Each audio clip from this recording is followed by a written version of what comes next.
Esse povo parece que quer dar a luz na igreja, não é, gente? Que Deus lhe abençoe, que Deus lhe abençoe. Você já parou para pensar que Deus já lhe deu 72 horas para estar na presença dele em oração? De domingo para cá. E nós celebramos com o Senhor um pacto, uma aliança, alguns fizeram isso, de buscar um tempo de qualidade em oração. Você teve 72 horas para colocar-se de joelhos diante de Deus. E eu não sei o que foi que você fez com todo este tempo que Deus lhe concedeu. Acreditam? Acreditam que às vezes a gente se envolve tanto com o trabalho que se esquece de orar? Vocês acreditam que às vezes a gente está tão preocupado com um monte de coisas para fazer que a gente não para orar? E não percebe que é exatamente a oração que vai nos dar sabedoria, discernimento, serenidade para tomar as melhores decisões, para fazer da maneira de Deus e não do nosso jeito. Eu vou repetir, Deus lhe deu 72 horas e eu espero que você tenha usado essas 72 horas com sabedoria, com profundo sentimento de gratidão. Sabe, entrando lá no seu secreto, dobrando os seus joelhos, porque agosto é o mês que a igreja vai estar de joelhos diante de Deus. Aliás, alguém até me disse, pastor, o senhor está preparado para o que virá? Porque quando a igreja se põe de joelhos, muita coisa se levanta. Eu digo, pois vamos em frente. Pois vamos em frente. Continuo a lhe desafiar. E escute esse desafio, não como um desafio do pastor para a igreja, mas como um desafio do Espírito Santo de Deus para a sua igreja, Espero no domingo contar com você o tempo e perceber que usamos o tempo para a glória dele. Amém, amém. Diário de bordo, nosso 5º momento, e você lá em cima vai passar os slides para o pastor, tá bem? Agora nós vamos chegar à cidade de Bereia. Você deve recordar... volta um pouquinho, deixa eu fazer um preâmbulozinho, anunciar, e quando eu for lendo os textos, aí os versos são colocados. Deixa eu dizer-lhes. Nós já viajamos com o apóstolo Paulo por cerca de 150 quilômetros, lembram-se disso? Desde que ele começou a viagem em Filipos até Tessalônica. Hoje ele vai sair de Tessalônica e vai até Bereia.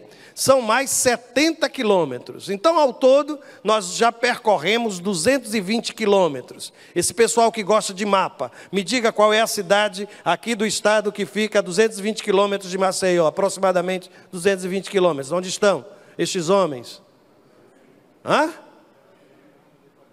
Santana do Ipanema? Alguém está dizendo, Santana do Ipanema, 220? Pois bem, a nossa viagem já chegou lá em Santana do Ipanema.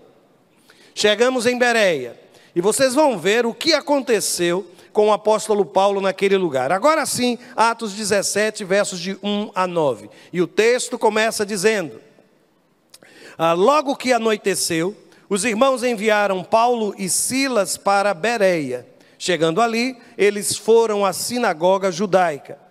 Os bereanos eram mais nobres do que os tessalonicenses, pois receberam a mensagem com grande interesse, examinando todos os dias as Escrituras para ver se tudo era assim mesmo. E creram muitos dentre os judeus, bem como dentre os gregos, um bom número de mulheres de elevada posição e não poucos homens. Quando os judeus de Tessalônica ficaram sabendo que Paulo estava pregando a palavra de Deus em Bereia, dirigiu-se também para lá, agitando e alvoroçando as multidões. Imediatamente os irmãos enviaram Paulo para o litoral, mas Silas e Timóteo permaneceram em Bereia. Provavelmente essa referência aqui ao litoral. Eles desceram e pegaram um navio até a cidade de Atenas, que vai ser a nossa próxima parada. Eu quero observar aqui, eu espero que os irmãos tenham percebido isso também, que tanto a igreja em Tessalônica, quanto a igreja nascente em Tessalônica, quanto a igreja nascente em Bereia, elas tomam uma decisão de proteger a vida dos seus líderes. Eu entendo que a igreja precisa ter essa consciência. A igreja precisa proteger os seus líderes.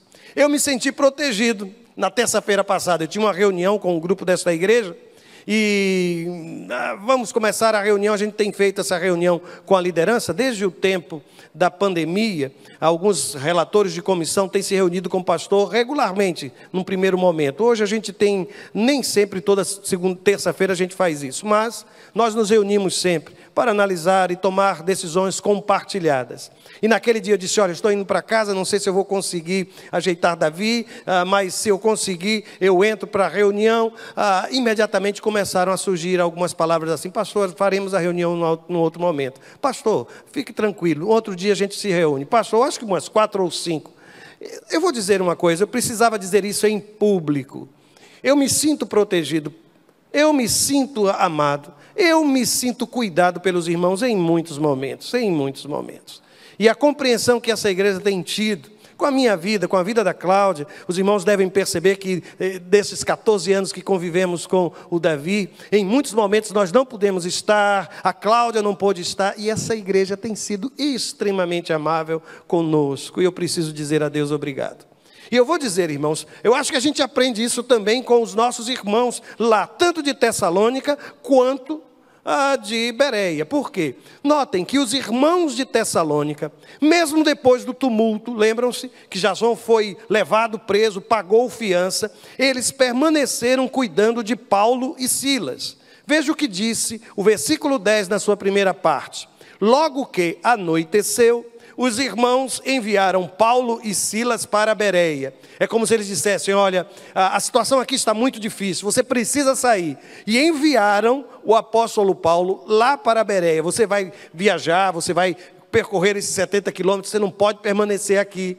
Se você permanecer aqui, a sua vida é preciosa, você pode ser preso, eu não sei o que pode acontecer com você. O cuidado com aquele homem de Deus. E o curioso, irmãos, é que é possível que os irmãos da Bereia tenham feito a mesma coisa. Quando? Observe o versículo 14, na sua primeira parte, quando ele vai dizer assim,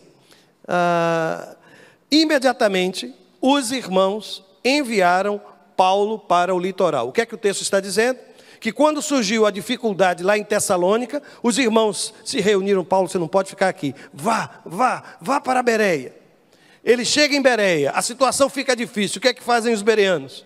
Paulo, você não pode ficar aqui, vá, continue pregando e anunciando o evangelho. Nós precisamos, irmãos, e aqui eu vou aumentar esta relação, não é somente Paulo que precisa ser protegido, não é somente o pastor que precisa ser protegido, a gente precisa se proteger mutuamente. A igreja precisa ser esse lugar em que eu me sinto protegido. Eu vou dar alguns exemplos pequenos. Sabe a possibilidade de você conversar sobre os seus problemas e se sentir protegido? Você tem a confiança, você sabe que aquela pessoa vai guardar segredo. Sabe aquela pessoa que estende a mão sobre você e diz, olha, pode contar comigo. Igreja deve ser este lugar. Eu imagino como aquelas cidades refúgio lá do Antigo Testamento, em que a gente se sente acolhido, em que a gente se sente protegido. Que a sua presença não seja uma ameaça, mas seja proteção. E isso aqui é uma enorme diferença. Este lugar precisa ser este espaço de proteção para todos nós. Assim precisa ser, Mas eu tenho aprendido com esse texto que ser perseverante significa também estar disposto a enfrentar, às vezes até de novo, os mesmos problemas. Talvez esse seja o grande desafio da perseverança. Meu Deus, mas se eu continuar, eu vou enfrentar de novo as mesmas dificuldades. Deixa eu só fazer-lhe uma pergunta. Você foi pregar em Tessalônica. Surgiu todo aquele conflito. Você estava pregando nas sinagogas e de repente os judeus de Tessalônica se levantaram contra você. Você sai fugido daquele lugar. Chega em Bereia. Qual seria a sua atitude ao chegar em Bereia?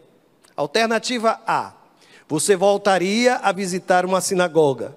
Alternativa B, você nunca mais pisaria numa sinagoga. O que você faria? Só tem duas alternativas. Eu vou mostrar-lhes que esse texto ele é curioso porque Paulo, apesar dos perigos, ele não abandonou aquela mesma estratégia usada em Tessalônica. Veja o versículo 10, a segunda parte do versículo 10, quando diz assim: chegando ali em Bereia, para onde é que Paulo foi, meus irmãos? Eles foram à sinagoga judaica. Eu não sei, se eu fosse membro da comitiva, eu ia dizer: Paulo, a gente vai de novo. Você precisa acabar com essas coisas de ir para a sinagoga, Paulo. Não já viu o problema que surgiu? A gente vai começar, a gente vai correr novamente esse risco. Isso, meus irmãos, é o que significa perseverança.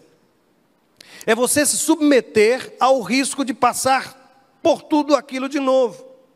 Sabe, quando você perdoa alguém que insiste em manter a relação, em perseverar na relação, sabe o que é que você está dizendo?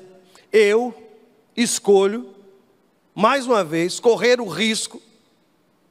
Eu estou enganado, não é assim? Quando você concede a alguém a possibilidade de uma nova chance, quando você enfrenta novamente o mesmo problema, eu quero lhe dizer, não se desanime por aquilo que aconteceu em Tessalônica. Mesmo que você corra o risco em Bereia de passar por tudo de novo, porque algumas pessoas se recusam a continuar a viver. Eu passei por muitos problemas no relação passada, pastor, a partir daqui eu não quero mais ninguém na minha vida. Aí começa com aqueles discursos generalizantes. Todo homem, ou melhor, vou dizer assim, nenhum homem, eu quase que escuto. Todo homem é igual, não é assim? Toda mulher é igual. E a gente começa a não mais se permitir viver experiências que são tão importantes. Dificuldades na relação com o filho. E aí você disse: eu não quero mais ter filhos, eu não quero mais ter isso, eu vou trabalhar e vou fazer isso. Tive muitos problemas, eu nunca mais me envolvo com aquela situação. Entro no ministério na igreja. Aí quando eu começo a participar, começam a surgir problemas. Aí o que é que a gente faz? Nunca mais vou ficar, eu vou sentar no meu lugarzinho, terminou o culto, vou sair inclusive antes, para não estar conversando com muita gente. Vou-me embora, pego minhas coisas e tchau. Eu vou lhe dizer, seja perseverante. O apóstolo Paulo, ele continuou. E aí alguém pode pensar: mas isso é teimosia? Será que vai dar certo? Por que será que o apóstolo Paulo insistiu? Eu vou mostrar-lhes. Lá em Bereia, os resultados foram novamente impressionantes. Pode avançar uma vez? Os resultados foram novamente impressionantes.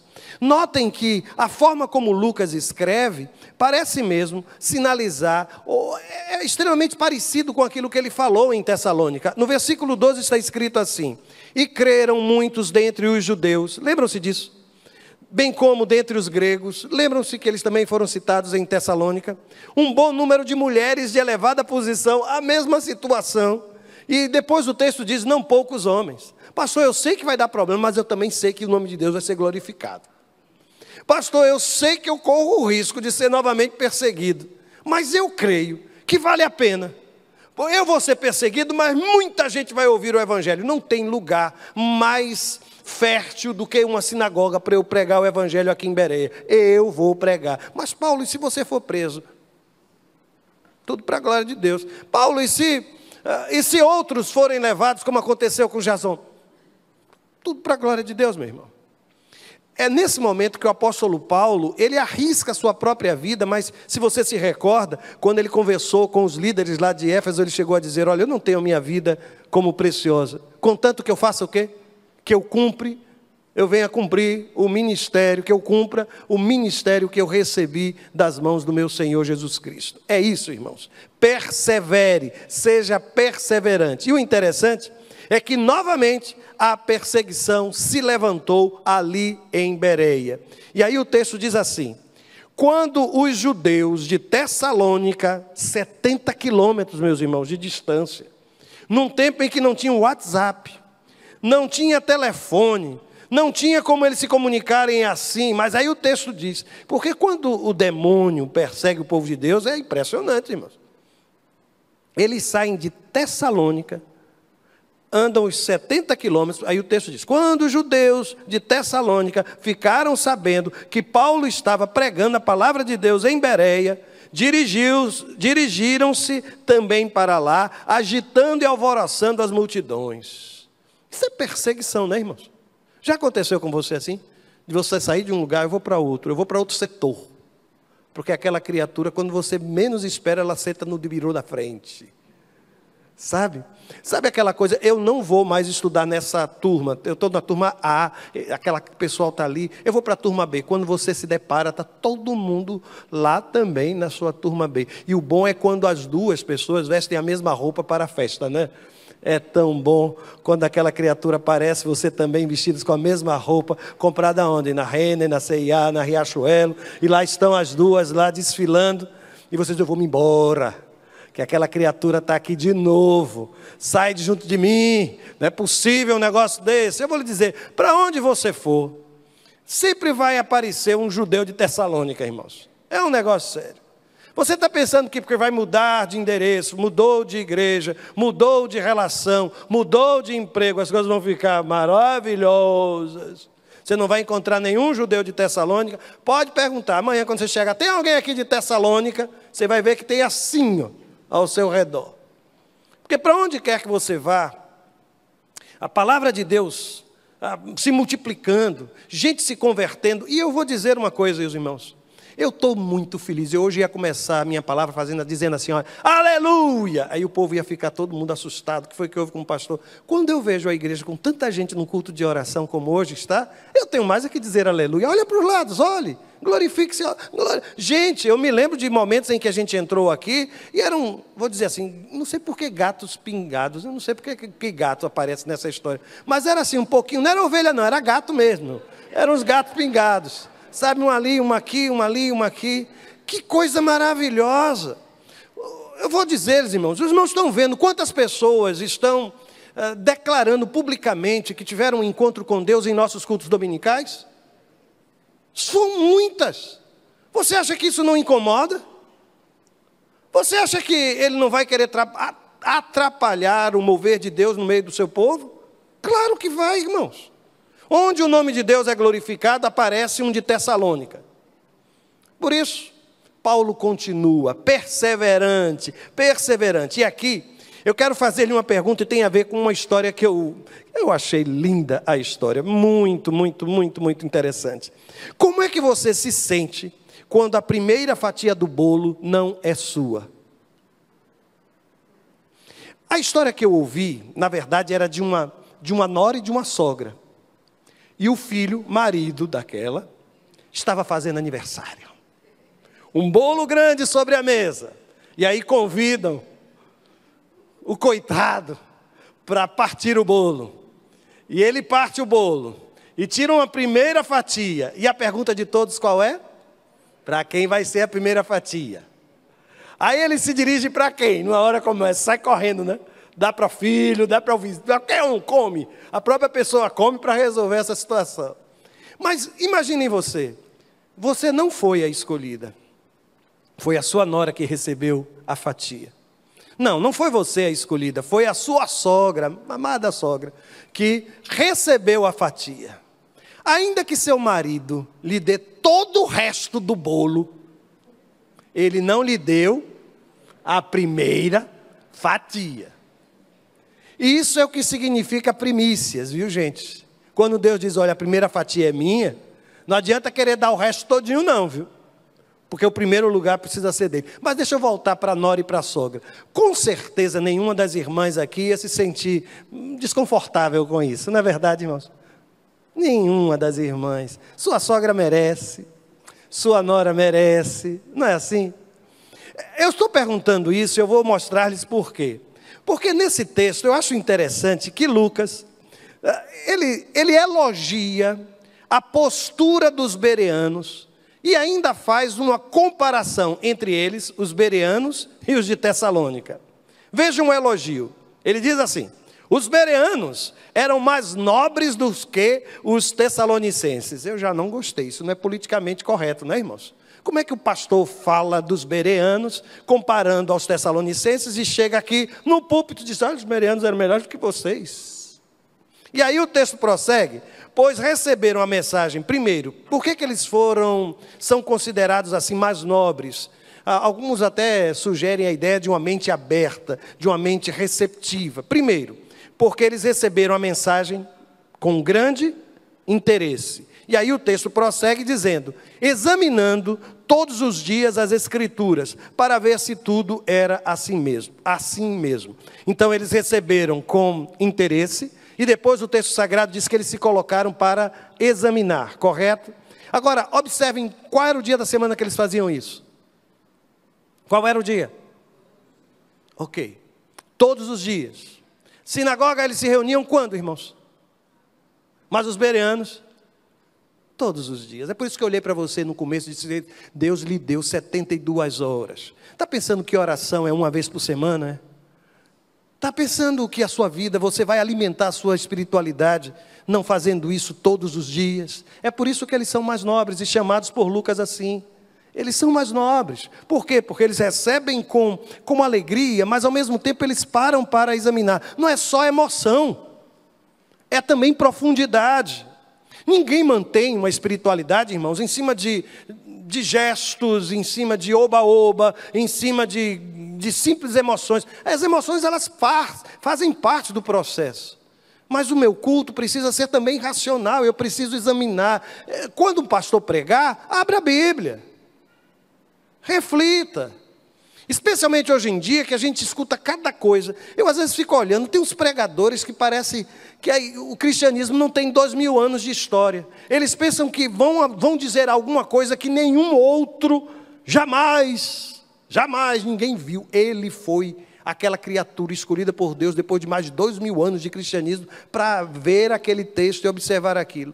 E assim, naquele afã de dizer coisa que nunca foi dita, inventam coisas. E o pior é que tem gente que acredita. E o pior é isso, que tem gente que acredita. Esse é o espírito do bereano, que é elogiado por Lucas. E por favor, se você é de Tessalônica, não fique com inveja. Aliás, eu trouxe aqui 3 exemplos bíblicos de inveja. Primeiro deles, você se lembra que Caim matou Abel? Por quê, irmãos? Inveja. Veja o que o texto sagrado vai dizer. Isso está escrito em Gênesis capítulo 4, versos de 4 a 5. Diz assim: o Senhor aceitou com agrado Abel e sua oferta, mas não aceitou Caim e sua oferta. Por isso Caim se enfureceu e o seu rosto se transformou. A de Abel está boa, mas a de Caim não. Deus recebeu, Deus não recebeu. Inveja, irmãos, na adoração. Eu às vezes fico impressionado porque até na hora de adorar o Senhor, parece que a gente cria um espírito competitivo. Quantas vezes eu já vi igrejas tentando comparar, nós fizemos um congresso da família, aquele foi espantoso, não sei quanto. Aquela outra igreja fez um congresso, mas foi um negócio assim mais simples. O que é isso, irmãos? O que é isso? Tem um dia que eu serei Caim, vai ter outro dia que eu vou ser o Abel, não é, irmãos? Tem dias que a gente está no culto e a gente se derrama diante de Deus, a gente é Abel.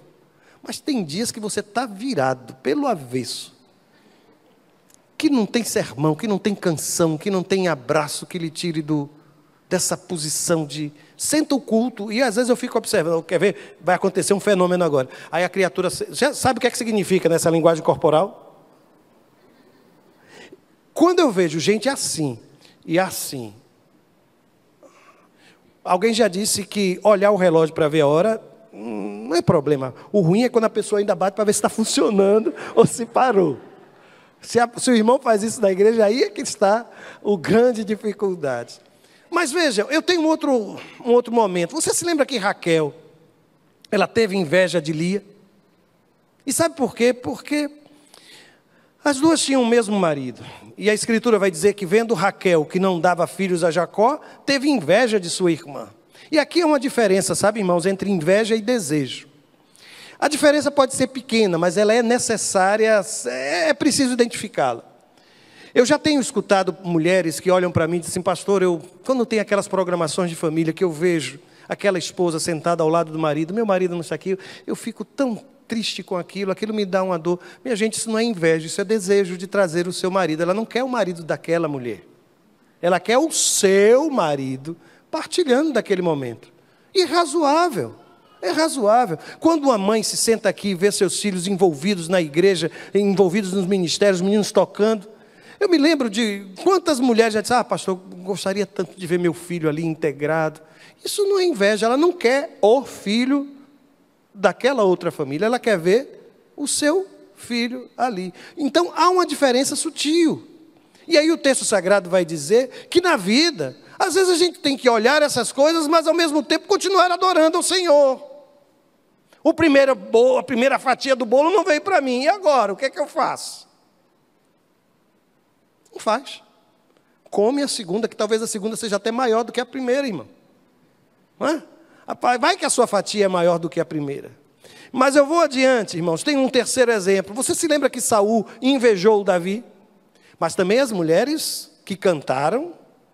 Veja a canção, veja só. Sucedeu, porém, que vindo eles, quando Davi voltava de ferir os filisteus, as mulheres de todas as cidades de Israel saíram ao encontro do rei Saul, cantando e dançando com adufes, com alegria e com instrumentos de música. E as mulheres dançando e cantando se respondiam às outras, dizendo, vê a letra. Saul feriu os seus milhares. Todo mundo, repita comigo. Saul feriu os seus milhares. Davi os seus 10 milhares. Como é que você acha que o rei Saul ouviu isso, gente? Essas mulheres estão me provocando. Aí o texto prossegue dizendo, então Saul se indignou muito, e aquela palavra pareceu mal aos seus olhos, e disse, 10 milhares deram a Davi, e a mim somente milhares? Na verdade, o que lhe falta, senão só o reino?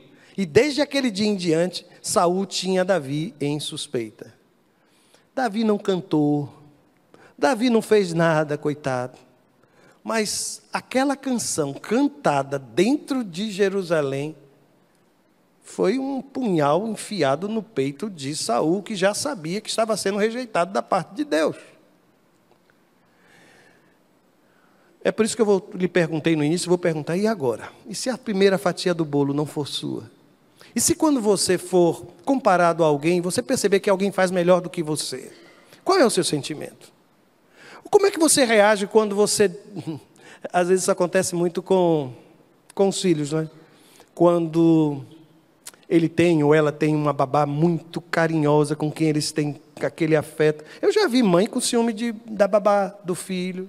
Já viu isso, irmãos? Eu já vi. Mãe com ciúme de babá dos filhos, porque o menino... Quando é que a gente... Eu já vi pastor com ciúme do pastor, até o antecessor. Se tem uma coisa, irmãos, que eu não tenho ciúme é de igreja, porque não é a minha noiva. A minha noiva está em Recife, amanhã ela chega. A noiva aqui é de Jesus, e eu não tenho que ter ciúmes dessa noiva que pertence a Ele. Porque às vezes a gente se sente como se fosse... proprietário, se não me der atenção. Para com isso, irmãos, para com isso. Eu não sei como foi a reação depois dos tessalonicenses quando se viram comparados aos bereanos, mas o curioso é que Tessalônica tem 2 cartas com o nome delas, né? Bereano não tem, né? Olha aí. Eu nunca vi ninguém falar de bereano, mas de Tessalônica eu vejo o povo falar. Olha aí, olha aí.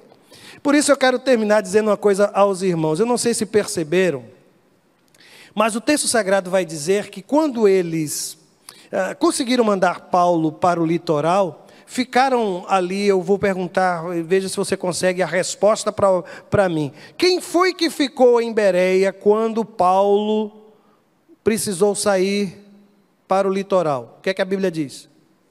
Silas e Timóteo. Então deixa eu entender. Paulo não era então indispensável? Sem Paulo não tem obra missionária, irmãos? Sem Paulo nada vai acontecer. Eu tenho aprendido que a obra missionária é de Deus e não de Paulo. Paulo pode ir para o litoral, Paulo pode ir para qual, mas Deus continua a sua obra, irmãos. Pastores passam pela igreja. Um dia desse eu estava olhando ali a galeria dos pastores, eu estou tão anêmico naquela foto, que a foto foi ficando apagadinha. Eu imagino que daqui a algum tempo, quando os nossos netos chegarem ali, quem é aquele pastor? Quem foi aquele pastor? Nem vai lembrar, irmãos, mas o nome de Cristo não vai ser esquecido. E é isso que importa, irmãos. E finalmente, deixa eu lhe dizer, a última coisa que quero lhe dizer hoje. Paulo precisou afastar-se de Tessalônica, correto? Mandaram ele para longe, correto? Depois Paulo também precisou se afastar de Bereia. Afastar-se nem sempre é sinal de covardia. Algumas vezes é a melhor coisa a se fazer, irmãos. Eu vou dizer isso com muito cuidado, viu, irmão? Mas às vezes, sabe? Então, a confusão tão grande em Tessalônica. Paulo, vai para lá, vai continuar a obra, vai lá para Bereia. Chega em Bereia, a confusão. Paulo, vai para o litoral. Eu já nem sei se o problema era Paulo, né, gente? Porque para onde ele vai surge uma dificuldade. Mas às vezes, ser um pouco cuidadoso, sabe? Ser um pouco mais reservado, falar menos sobre aquilo que você... Porque às vezes é você quem inspira essa competitividade. Tem gente que não está preparado para ouvir você dizer, fui promovido. Ao invés de se alegrar com você, vai querer lhe destruir. Tem gente que se incomoda até com o seu sorriso. Já aconteceu, você está sorrindo demais. Que coisa. Tem gente que se incomoda até com o sorriso do outro, com a vitória do outro. Por isso é que eu volto a dizer, às vezes, só dizer assim, está tudo bem. Não, tá ótimo. E a gente vai. Eu não sei você, mas algumas vezes, sabe, aquele cuidado é tão importante em algumas fases de nossa vida, ou esse cuidado é tão importante. Meu desejo é que o Senhor nos faça sonhar com essa obra de evangelização, de pregação da palavra, de anúncio do Evangelho. E eu volto a dizer, daqui para domingo, quantas horas faltam, não sei. Mas você terá tempo suficiente para dobrar os seus joelhos, pelo menos uma vez por dia, na presença de Deus. Você está sendo desafiado, desafiada a ter uma... Sabe, porque, mas eu costumo orar. Sim, mas sabe aquela oração que você está no carro e está conversando? Deus está lhe escutando, eu sei que está lhe escutando. Aquela oração que a gente faz no elevador, eu sei que Deus está lhe escutando. Aquela oração que você faz numa fila, eu sei que Deus está lhe escutando. Isso é bom, a Bíblia me diz que eu tenho que orar sem cessar. Mas sabe aquele outro momento em que você, espera aí, que agora eu quero um tempo de qualidade com Deus. Vou para dentro do meu quarto, vou ficar lá quietinho. Por favor, ninguém incomode, mamãe orando. Bota uma plaquinha assim, sabe? Mamãe orando, esposa orando, marido orando. Mas pastor, eu vou orar, precisa orar de joelho? Não, precisa não. Mas você já percebeu o que acontece com um filho que ele olha assim para o quarto e vê o pai de joelhos? O que você acha que o filho sente quando vê o pai assim? Você vai falar sobre oração muito mais estando de joelhos do que sentando com ele falar. Abrir a Bíblia, mostrar. Quando ele olhar, porque os nossos filhos muitas vezes eles aprendem pela imitação. Seja uma inspiração na vida de sua família, como uma mulher de oração, como um homem de oração. Feche os seus olhos e converse com Deus nesse instante. Pai querido, nós queremos renovar a nossa perseverança no Senhor. Dificuldades se levantam, problemas acontecem, mas há sempre uma Bereia, há sempre Atenas, há sempre Tessalônica. O mundo é tão grande para ouvir a Tua palavra. E o que nós queremos, Senhor, é ter essa sensibilidade. Onde quer que o Senhor deseja que estejamos, é esse exatamente o lugar que queremos, ó Pai. E agora, Senhor, se alguém aqui está enfrentando dificuldades, dá sabedoria para conviver com todas essas coisas. Dá, ó Deus, esse sentimento mais profundo de comunhão contigo. E que neste lugar só existe espaço para aqueles que estão com fome e sede da Tua palavra, fome e sede da Tua justiça, fome e sede de uma comunhão ainda mais íntima com o Senhor. Coloca-nos de joelhos na Tua presença, Deus. É o que nós te pedimos em oração, no nome de Jesus. Amém, amém e amém.